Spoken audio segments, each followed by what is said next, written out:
बिस्मिल्लाहिर्रहमानिर्रहीम, अस्सलाम वालेकुम। आज हम लोग स्टार्ट करेंगे एक्सरसाइज 6.7। ये बेसिकली है इंटीग्रेशन बाय पार्ट्स। अच्छा, यहाँ पे हमारे पास इंटीग्रेशन बाय पार्ट्स का फॉर्मूला क्या होता है?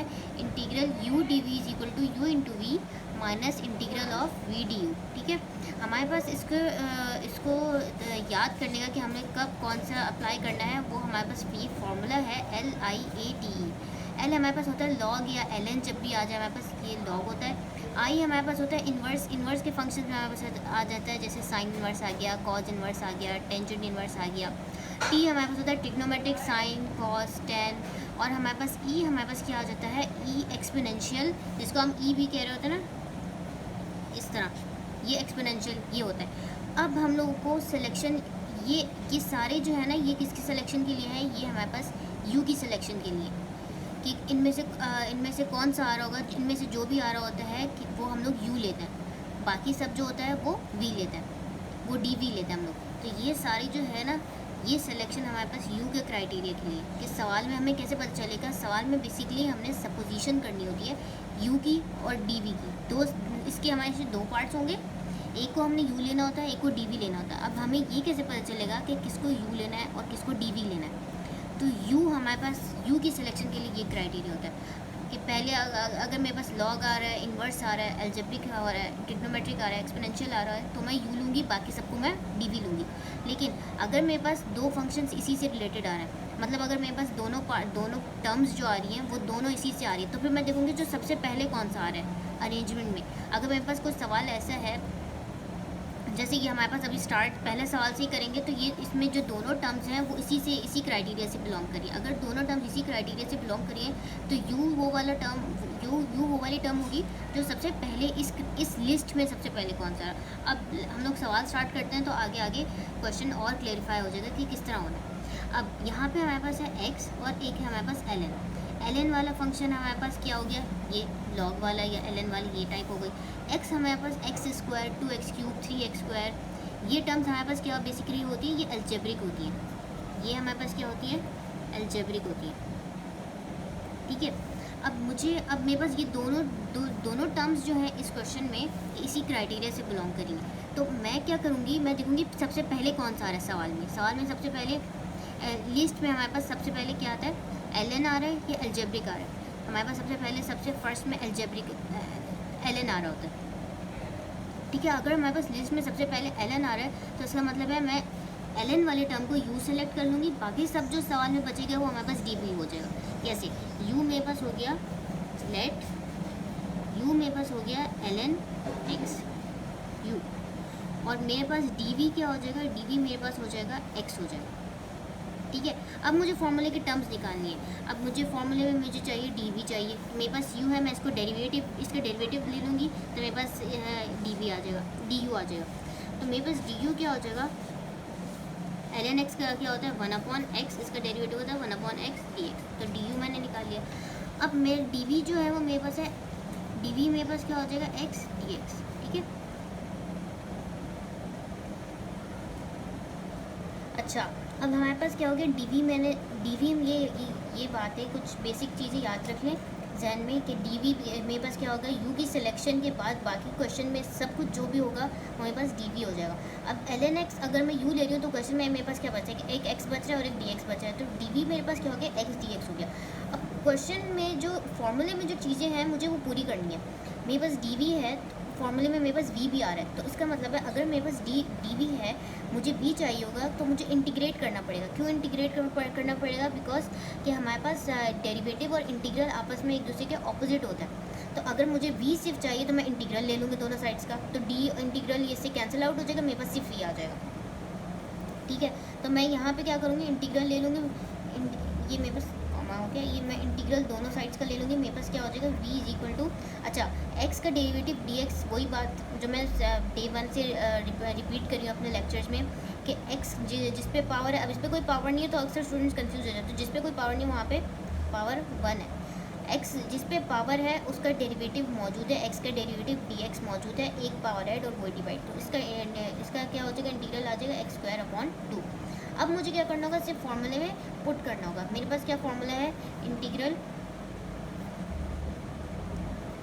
x ln x D x अब मेरे पास किसके इक्वल हो जाएगा, सबसे पहले हमारे पास क्या आ रहा है u, तो u मेरे पास क्या है l n x into v, v मेरे पास क्या है x square upon 2 minus integral of v d u, v मेरे पास क्या है एक्स स्क्वायर अपॉन 2 और डी यू मेरे पास क्या है 1 upon x into 1 upon x d x. तो सबसे पहले हम लोग क्या करते हैं हम लोग कॉन्स्टेंट्स को इंटीग्रेट करने से पहले कॉन्स्टेंट्स को बाहर कर देते हैं, हमारे पास सोल्यूशन आसान हो जाता है, वरना अक्सर स्टूडेंट्स इसी चीज़ में कंफ्यूज हो जाता है। तो मैं क्या करूँगी, सबसे पहले कांस्टेंट को बाहर किया, x मेरे पास एक x से कैंसिल आउट हो गया x dx, ठीक है।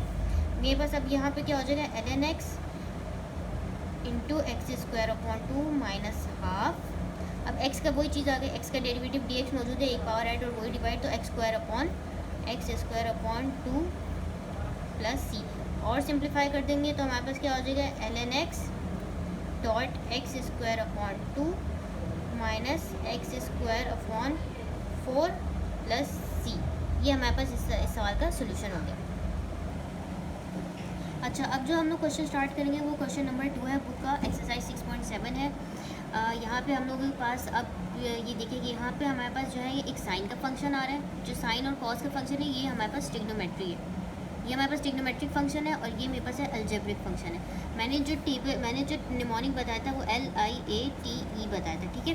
अब इस हिसाब से हमारे पास सबसे पहले क्या आ रहा है, एक तो मेरे पास अलजेब्रिक आ गया एक्स वाला, ये मेरे पास अलजेब्रिक आ गया, दूसरा मेरे पास क्या आ गया ट्रिग्नोमेट्रिक आ गया। तो पहले कौन सा आ रहा है अलजेब्रिक, इस निमोनिक के अकॉर्डिंग पहला हमारे पास अलजेब्रिक होगा, तो जो पहला होगा वो हम लोग यू ले लेंगे, ये मेरे पास हो गया यू और ये मेरे पास हो गया डी हो गया, ठीक है। अब हम लोग स्टार्ट कैसे करेंगे, हम लोगों का let u is equal to x और डी हमारे पास क्या हो गया, डी मेरे पास जो होता है u के अलावा बाकी सब जो होता है वो मेरे पास हो जाएगा डी हो जाता है, sine square x cos x d x, ठीक है। मेरे पास अब मुझे फॉर्मूले में पता होता है कि मुझे डी निकालना है और एक v चाहिए, तो डी मेरे पास क्या हो जाएगा dx हो जाएगा, और मुझे डी दिया हुआ है, v निकालना होगा तो उसका मतलब मुझे d को ख़त्म करना है। हमें पता होता है कि डेरिवेटिव और इंटीग्रल एक दूसरे का ऑपोजिट है, तो मैं इसके दोनों साइड्स का इंटीग्रल ले लूँगी, ये इससे कैंसिल आउट हो जाएगा, मेरे पास सिर्फ v आ जाएगा। तो integral of sine square x cos x d x, मुझे इसको अब इंटीग्रेट करना होगा तो मेरे पास v आ जाएगा। अब इसको इंटीग्रेट करने के लिए हम लोग क्या करेंगे, हम लोग सपोजिशन से काम लेंगे, क्यों, क्योंकि अब अगर मैं ले लूँ let u is equal to sine x, तो डी यू मेरे पास हो जाएगा कॉज एक्स डी एक्स, ठीक है।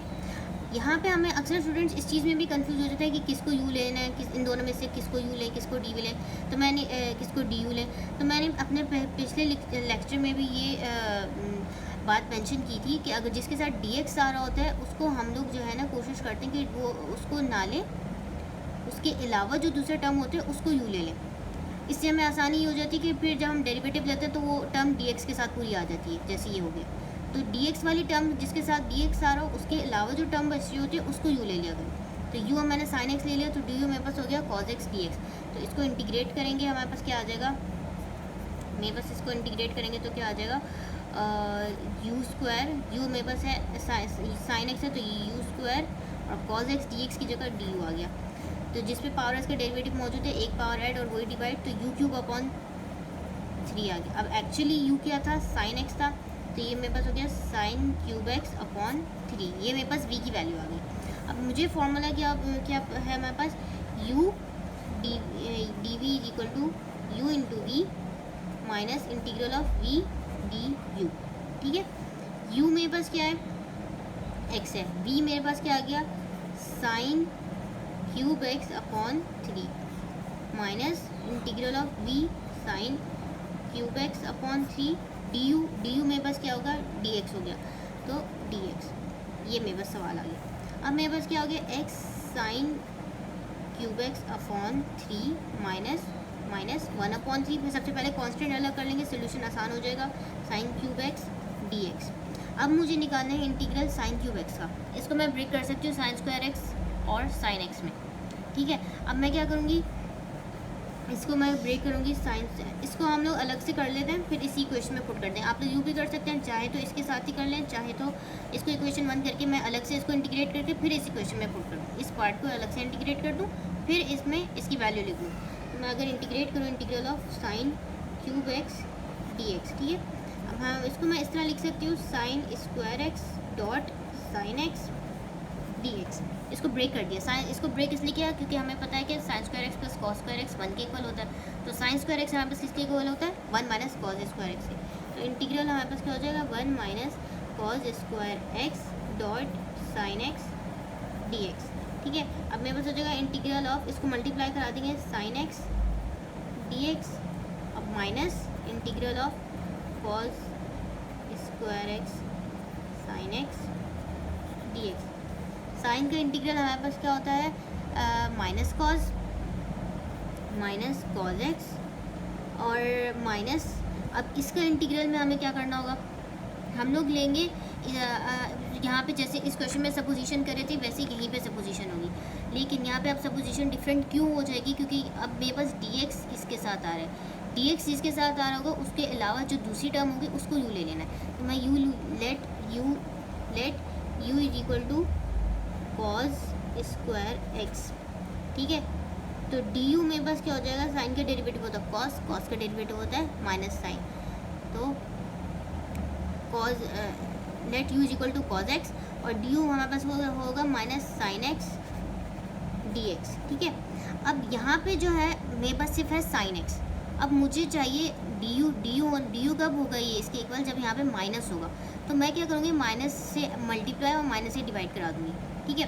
तो यहाँ पे जो माइनस है वो मेरे पास ऑलरेडी, क्योंकि अब मैं माइनस से मल्टीप्लाई डिवाइड कराऊंगी तो ये वाला माइनस माइनस प्लस हो जाएगा, तो ये हमारे पास प्लस हो जाएगा, और यहाँ पे मेरे पास एक माइनस के साथ टर्म आ जाएगी।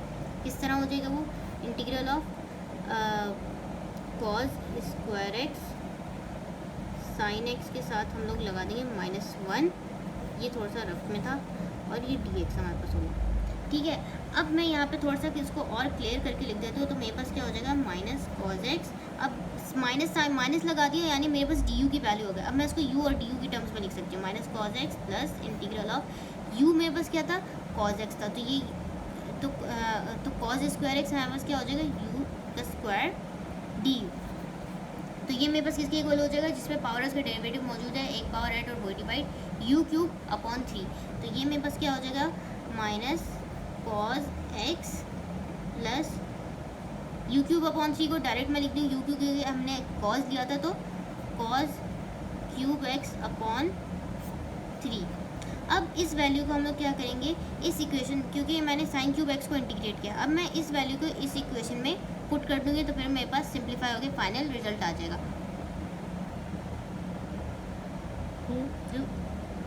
अच्छा, अब जो हम लोग क्या करेंगे, अब मैंने जो इक्वेशन 1 थी वो मेरे पास ये इक्वेशन थी, अब मैंने जो इंटीग्रेट अभी जो पिछले स्टेप में इंटीग्रेट किया था साइन क्यूब एक्स को, उसकी ये वैल्यू आ रही है। अब मुझे क्या करना होगा, मुझे सिर्फ इसके अंदर पुट करना होगा, तो मेरे पास आंसर क्या आ जाएगा, x sine cube x upon 3 -1/3, और ये इंटीग्रल साइन क्यूब एक्स की वैल्यू जो ये आई है, मैं इसको पुट करूँगी तो ये हमारे पास हो जाएगी minus cos x plus cos cube x upon 3, ठीक है। अब ये माइनस इससे बस मल्टीप्लाई हो जाएगा, हमारे पास आंसर आ जाएगा x sine cube x upon 3 plus minus minus plus plus 1/3 cos x minus 1/, अब ये 1/9 हो जाएगा, क्योंकि 3 और 3 9 कॉस क्यूब एक्स प्लस सी। यहाँ पे हमारा ये सोल्यूशन कंप्लीट हो जाएगा। अच्छा, अब जो हम क्वेश्चन स्टार्ट करेंगे वो है क्वेश्चन नंबर 9। ये क्वेश्चन हमें क्या कह रहा है, integral of ln x whole square dx। तो अब यहाँ पे हम लोग के पास ln, क्योंकि ये इस नमोनिक में आ रहा है, तो हम लोग इसको क्या लेंगे, u ले लेंगे। तो u मेरे पास ये पूरी टर्म जो है ये मेरे पास u हो जाएगी, u is equal to ln x whole square, और बाकी क्या बचा, dx बचा, वो मेरे पास dv हो जाएगा, dv is equal to dx। अब मुझे फॉर्मूले में क्या चाहिए, एक तो du चाहिए और एक चाहिए मुझे v चाहिए। तो इसको du लेने के लिए मुझे इसको डेरिवेटिव लेना पड़ेगा, du मेरे पास हो जाएगा पहले पावर, फिर एक पावर कम ln x, फिर जिस पे पावर है, पावर इस पे है, उसका डेरिवेटिव वो मेरे पास हो गया 1/x, ठीक है। dv मेरे पास मुझे dv है, मेरे पास v चाहिए होगा, तो उसको इंटीग्रेट करना पड़ेगा। तो v मेरे पास क्या हो जाएगा, v मेरे पास हो जाएगा, यहाँ पे अगर dx है तो यहाँ पे हमारे पास कोई नंबर नहीं दिया हुआ है। dx का अगर जब भी हम लोग इंटीग्रेट करते हैं तो हम लोग उसकी जगह क्या ले लेते हैं, x ले लेते हैं। v की जगह जब भी हमारे पास इस तरह हो जाए कि क्योंकि dx के साथ कोई नंबर नहीं है, 1 2 कुछ भी नहीं है, तो ये मेरे पास क्या हो जाएगा, dx हमेशा x के इक्वल आ जाता है। अच्छा, अब मैं फॉर्मूले में पुट करूँगी integral of ln x whole square dx हमारे पास होता है u इंटू वी। हमारे पास होता है फॉर्मूला, मैं दोबारा यहाँ पे रिपीट लिख देती हूँ। फॉर्मूला क्या होता है, integral u d v is equal to u into v minus integral v d u. ठीक है, अब यहाँ पे फॉर्मूले में मेरे पास सबसे पहले क्या है, u है। u की वैल्यू मेरे पास क्या है, ln x whole square. v मेरे पास क्या है, x dot x minus integral v x, और डी यू मेरे पास क्या है, 2 ln x इंटू 1/x। ठीक है, ये मेरे पास आ गया सवाल। उसके बाद हम लोग क्या करेंगे, ln x का होल स्क्वायर x माइनस ये वाला x जो है 1/x जो हमारे पास आया, ये से कैंसिल आउट हो जाएगा, मेरे पास की 2 बाहर आ जाएगा। -2 इंटीग्रल ऑफ ln x में -2 integral of ln x dx। ठीक है, अब मेरे पास क्या हो जाएगा कि ln x into ln x का whole square minus 2 ln x का इंटीग्रल हम लोगों को दोबारा लेना पड़ेगा। ln x का इंटीग्रल, अब इसके इंटीग्रल में यहाँ पे हमारे पास एक नया कॉन्सेप्ट इन्वॉल्व हो रहा है, इसीलिए मैंने स्पेसिफिकली ये क्वेश्चन सेलेक्ट किया था, क्योंकि हमारे पास इंटीग्रेशन, जिसमें ये वो क्वेश्चन है जिसमें हमारे पास इंटीग्रेशन बाय पार्ट्स का फॉर्मूला जो है, ये फॉर्मूला ये दोबारा यूज़ होगा यहाँ पे, क्योंकि यहाँ पे हमारे पास वही सिचुएशन आ जाती है कि ln का एक फंक्शन आ गया जो लॉग है, जिसको हम लोग निमोनिक में l कह रहे हैं। ठीक है, अगर मेरे पास ये फंक्शन आ रहा है, मुझे इंटीग्रेशन बाय पार्ट्स का दोबारा फॉर्मूला यूज़ करना पड़ेगा।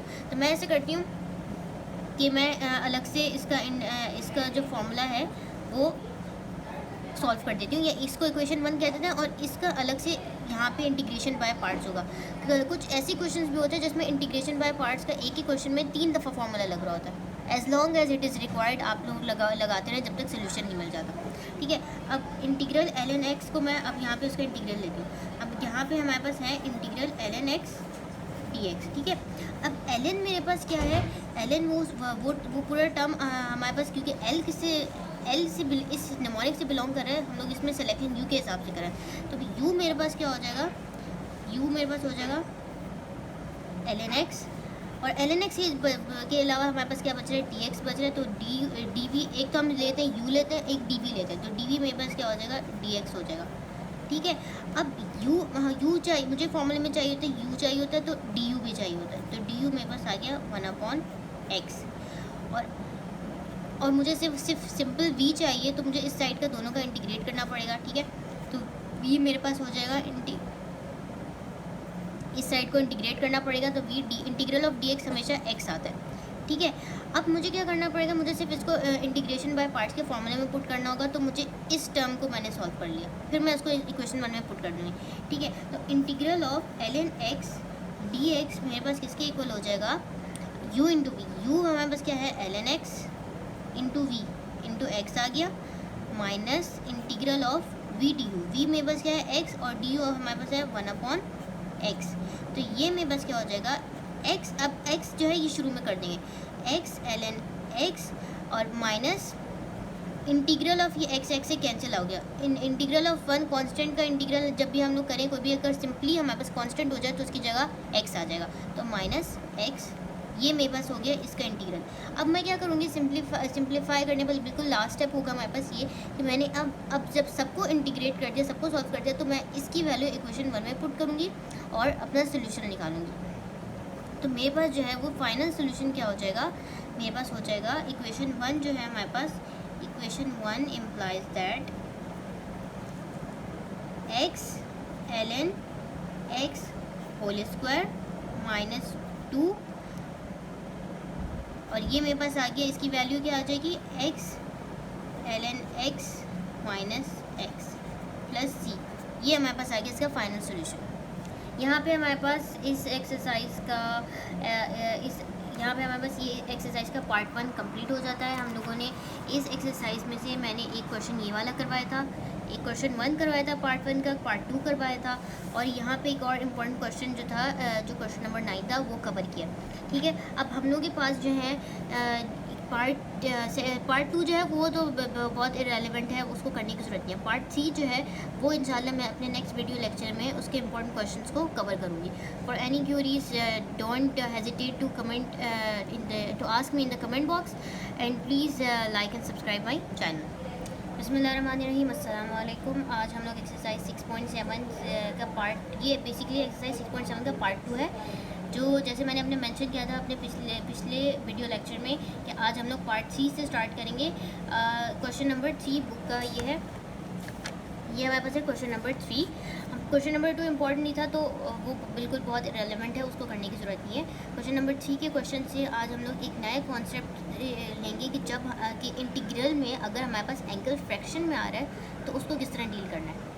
तो अब हम लोग स्टार्ट करते हैं। तो जैसे जैसे स्टार्ट करेंगे सवाल क्लेरिफाई हो जाएगा। अब हमारे पास क्वेश्चन ये है पार्ट 3 का, क्वेश्चन नंबर 5 है। पार्ट 3 मेंशन कर देती हूँ मैं यहाँ पे, पार्ट 3 है हमारे पास, क्वेश्चन 5 है, और ये मेरे पास है पेज, ये मेरे पास पेज है 219। ठीक है, अच्छा अब यहाँ पे हम लोग के पास है, एक तो मेरे पास आ गया अलजेब्रिक फंक्शन, ये मेरे पास है अलजेब्रिक फंक्शन, ये मेरे पास है ट्रिग्नोमेट्रिक फंक्शन।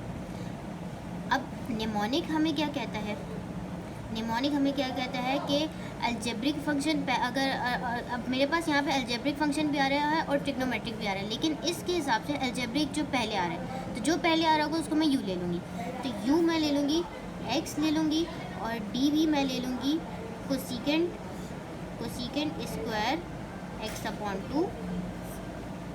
ठीक है, और डी भी हो जाएगा डी एक्स।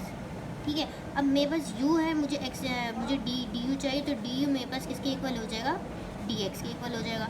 और मुझे एक चाहिए होता है v चाहिए होता है, v लेने के लिए मुझे इसका इंटीग्रल करना पड़ेगा, integral of d v equal to integral of cosecant square x d x. ठीक है, अब इसका इंटीग्रेट करेंगे तो मैं एक चीज़ बार बार मेंशन करती हूँ कि आप इंटीग्रेशन करने से पहले इंटीग्रेशन का टेबल जो इस चैप्टर में दिया हुआ है वो ज़रूर याद कर लें, अदरवाइज़ ये करने का कोई फ़ायदा नहीं। ठीक है, अब कोसिकेंट स्क्वायर एक्स का इंटीग्रल हमारे पास होता है minus cot x. Cosecant square x का आप लोग टेबल में देखेंगे, इसका इंटीग्रल होता है, इसको इंटीग्रेट करें तो हमारे पास क्या आएगा, माइनस कॉट एक्स। लेकिन हमारे पास जो सवाल में दिया हुआ है कोसिकेंट स्क्वायर एक्स अपॉन 2 दिया हुआ है। ठीक है, अब मुझे पता है कि कोसिकेंट स्क्वायर एक्स का इंटीग्रल होता है माइनस कॉट एक्स, लेकिन अगर मेरे पास एंगल इस तरह है तो उसको किस तरह एडजस्ट करना है।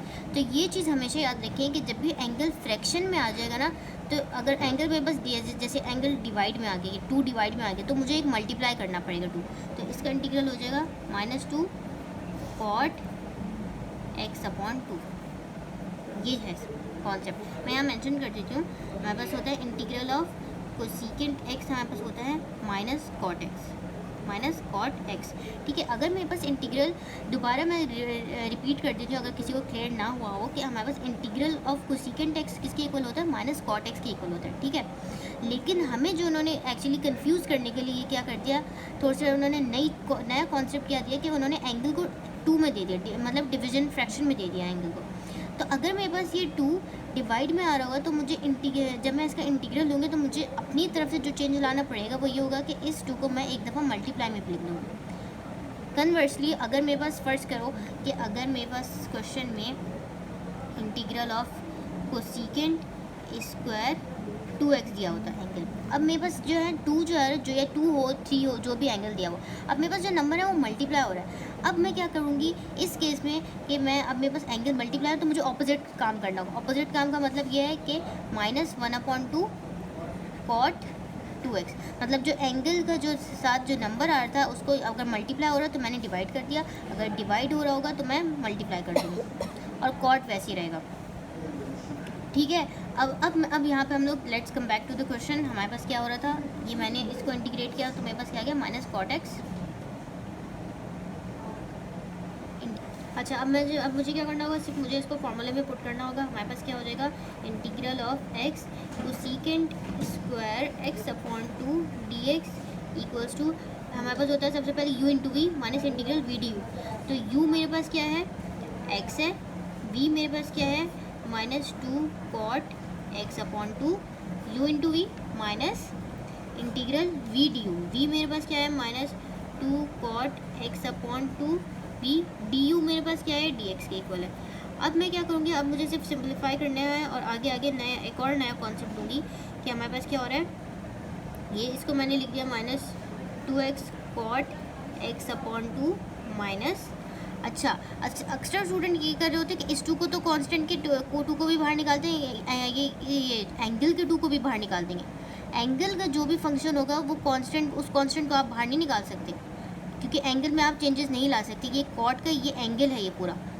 अक्सर स्टूडेंट क्या करते हैं इसको सॉल्व करते हुए कि इस वाले 1/2 को, इस 2 को तो बाहर निकालते हैं, इस 2 को आप निकाल सकते हैं क्योंकि ये कॉन्स्टेंट है लेकिन इसको एंगल वाले जो नंबर होगा अगर फ्रैक्शन में होता है तो उसको भी बाहर निकाल देते हैं। ये सरासर मिस्टेक हो जाती है, गलत आंसर हो जाता है इससे। एंगल वाला जो भी होगा फ्रैक्शन में उसको आप नहीं निकालेंगे, सिर्फ उसके साथ जो दूसरे नंबर है उसको निकाल देंगे, एंगल को नहीं छेड़ना। तो ये -2 मैं बाहर करूँगी तो ये +2 हो गया। Integral of cot x upon 2 d x.